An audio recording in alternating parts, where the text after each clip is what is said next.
우리 마음에서 편견을 빼면 함께 웃을 수 있습니다. 우리 마음에 배려를 더하면 함께 걸을 수 있습니다.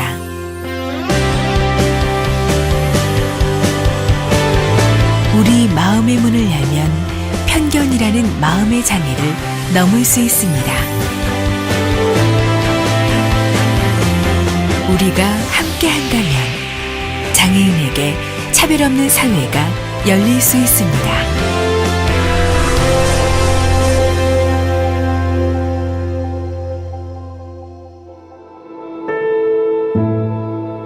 우리 곁에는 여전히 차별로 고통받는 장애인들이 있습니다. 시험을 볼 때 시험 시간이 많이 부족하거든요. 근데 일반 학생이랑 동일한 시간에 시험을 보고 그걸 갖고 성적을 매기는 거예요. 보조견이라고 이해하지 못하시고요. 애완견이라고 이해를 하시는 거예요. 자기만 무조건 오면 오지 말고 하고 사인을 하라고 그래요. 그리고 아예 못하면 하지도 말라고 하는데 따라들을 수 있는데요. 휠체어 탔다는 이유로요. 나하고 얘기를 안 해요. 무엇이 차별인지 몰라서 우리도 모르는 사이 그들을 차별하게 됩니다. 하지만 그 보이지 않는 차별에 그들은 상처받을 수 있습니다.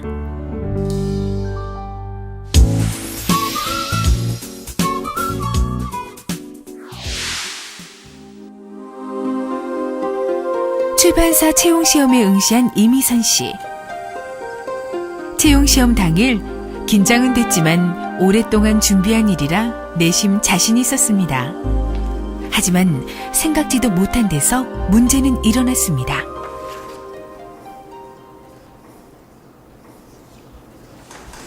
감독관님, 제가 답안지가 잘 안 보여서 그러는데 혹시 확대된 답안지 있나요?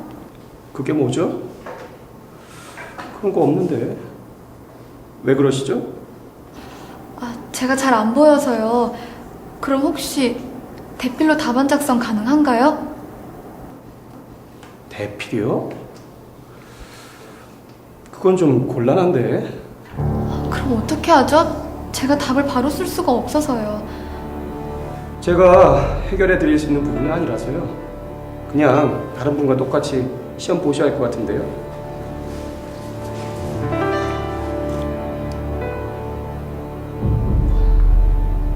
장애인에게는 편의가 제공된다는 점과 편의 신청 절차 방법 등을 사전에 알려주었다면 더 좋았을 텐데 그게 좀 아쉬워요. 동등한 경쟁을 하기 위해선 장애의 특성을 고려해서 평가 방식을 따로 두어야 된다고 생각합니다. 결국 채용시험에서 장애인 응시자로서의 편의를 제공받지 못한 이미선 씨. 자, 시험 시간 준비됐습니다. 답안지에서 손대해 주세요. 누구보다도 절실히 마음에 품었던 꿈. 장애를 뛰어넘기 위해 남들보다 더 많이 준비했던 그 오랜 시간들. 하지만 실력 발휘조차 못한 채 이미선 씨는 희망의 끈을 놓게 됐습니다. 상시 100명 이상 근로자 사용 사업장은 고용 영역에서 정당한 편의를 제공하여야 하는 의무기관이며 채용시험 시 장애인 응시자를 위해서 시험 시간의 연장, 확대 답안지 제공 등 장애인의 능력 평가를 위한 보조수단을 마련해야 합니다. 2013년 4월 11일부터 상시 30명 이상 근로자 사용 사업장도 법 적용 대상 범위에 포함됩니다.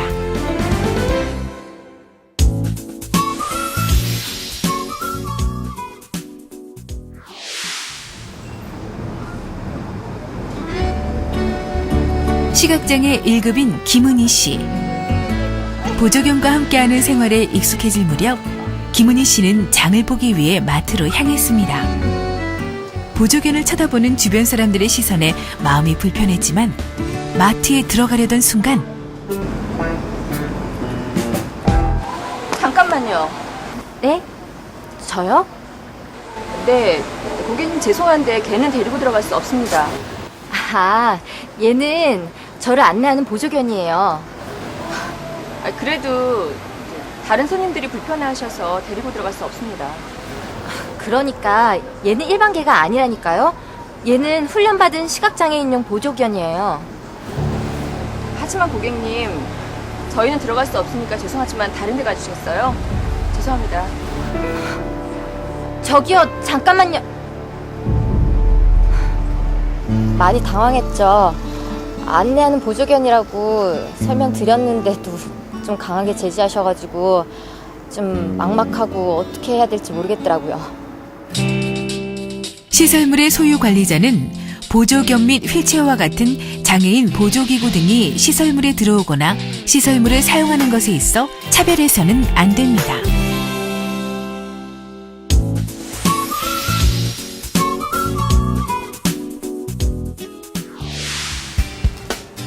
주말 오후 지체장애를 겪고 있는 최미순 씨는 남편과 함께 부부 모임에 가고 있었습니다.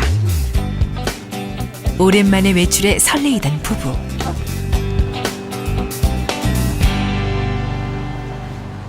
하지만 건물 앞에 도착했을 때 뜻밖의 난관에 부딪혔습니다. 건물 입구의 계단이 바로 문제의 원인이었습니다. 계단이 높아 휠체어가 올라가기엔 역부족이었습니다. 여보, 계단이 좀 높은 것 같은데. 잠깐, 내가 한번 해볼게.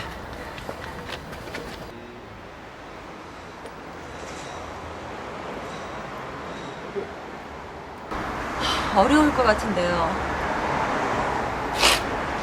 어딘가에 경사로가 있지 않을까? 하지만 주변 어디에도 휠체어가 이동할 수 있는 경사로는 없었습니다. 저 아저씨! 왜 그러시죠? 이 건물에는 휠체어가 올라갈 수 있는 경사로가 없나요? 경사로? 없는데. 뭐 계단이 별로 높지 않으니까 그냥 밀어서 한번 올라가 보세요. 계단이 너무 높아서 어려워요. 원래 이런 건물엔 장애인을 위한 경사로가 있어야 하는데. 글쎄요. 뭐 지금까진 별 필요가 없었는데. 아직까지 휠체어가 이동할 수 있는 경사로나 엘리베이터가 설치 안 된 시설물 때문에 일상생활에서도 불편함을 많이 느껴서 그게 좀 아쉬워요. 장애인은 건물 등의 시설물을 차별 없이 안전하게 이용할 수 있는 권리를 가지고 있습니다. 이는 장애인의 인권과 존엄성을 위한 최소한의 기반이자 더불어 행복하기 위한 우리 모두의 약속입니다. 장애인 차별금지 및 권리구제 등에 관한 법률은 장애인, 장애아동의 보호자 또는 후견인, 그 밖에 장애인을 돕기 위해 인정되는 장애인 관련자에 대한 직접 차별, 간접 차별, 정당한 편의 제공 거부, 광고를 통한 차별을 차별 행위로 규정하고 있습니다. 또한 장애인이 사용하는 보조견 또는 장애인 보조기구 등의 정당한 사용을 방해하여서는 안 됩니다. 장애인 차별금지법 및 권리구제 등에 관한 법률 제18조에 따르면 시설물의 소유관리자는 장애인이 시설물에 접근하거나 이용하는 데 있어 차별하여서는 안 된다고 규정하고 있습니다. 장애인이 시설물의 접근 및 이동에 필요한 정당한 편의를 제공받지 못하는 경우 역시 차별에 해당되며 국가인권위원회에 그 내용을 진정할 수 있습니다. 국가인권위원회는 차별의 조사와 구제 업무를 전담하여 차별 행위에 대해 권고할 수 있습니다. 또한 차별 행위자가 시정 권고를 정당한 사유 없이 이행하지 않고 그 피해의 정도가 심각하고 공익에 미치는 영향이 중대하다고 인정되는 경우 법무부 장관은 시정명령을 할 수 있습니다. 시정명령을 정당한 사유 없이 불이행할 경우 3천만 원 이하의 과태료를 부과하도록 규정하고 있습니다. 국가인권위원회에 진정을 제기하는 방법은 우리 위원회로 직접 방문하시거나 전화 1331번, 우편, 팩스, 홈페이지 등 다양한 방법을 통해서 국가인권위원회에 진정을 제기할 수 있습니다. 우리 위원회 조사는 비공개로 진행되고 별도 비용 없이 권리 구제를 받으실 수 있습니다. 모든 사람은 동등한 인권을 가지고 있습니다. 우리는 서로를 존중하고 차별로부터 보호하고 지켜주어야 합니다. 차이가 차별이 되지 않는 대한민국. 우리 모두가 함께 만들어가야 할 미래입니다.